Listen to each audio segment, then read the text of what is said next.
Time now for John Clarke and Bryan Dawe with perhaps a slightly more humorous twist on a dramatic week.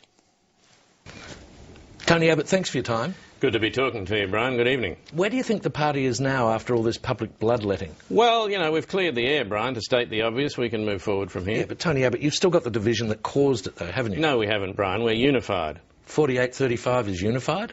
Yes, Bryan, we're very nearly evenly unified. So where to from here?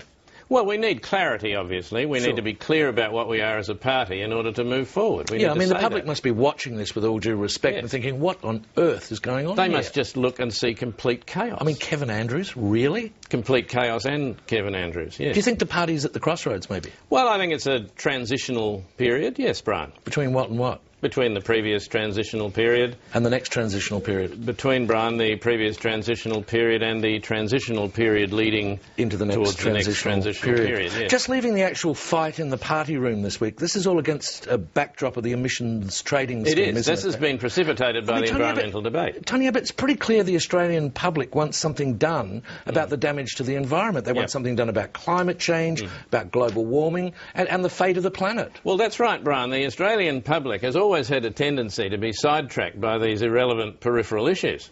Excuse me, the future of the planet is a peripheral issue? Whipped up by the media, might I say. Whipped up by the media. I think a lot of people think these things are real. I think a lot of people believe this. With all due respect, is the planet real? The planet is real, Bryan. Yes, we live on the planet. And why are the sea levels rising, do you think? They're not, Bryan. Watch my lips, they're not. Oh, Professor, please explain what's happening. Well, there are a number of possible...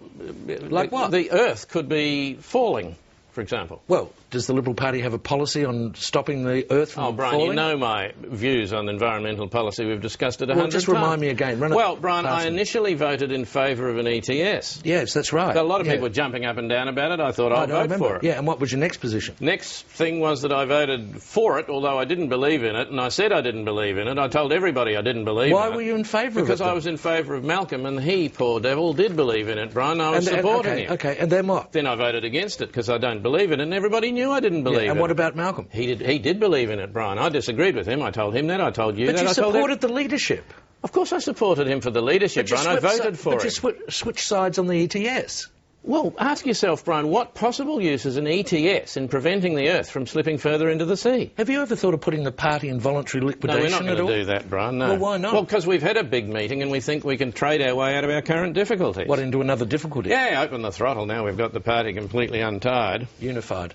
Unified, Bryan says. Turn that bloody thing up the other way. I can't read that. Thanks for joining us. Unified, Bryan.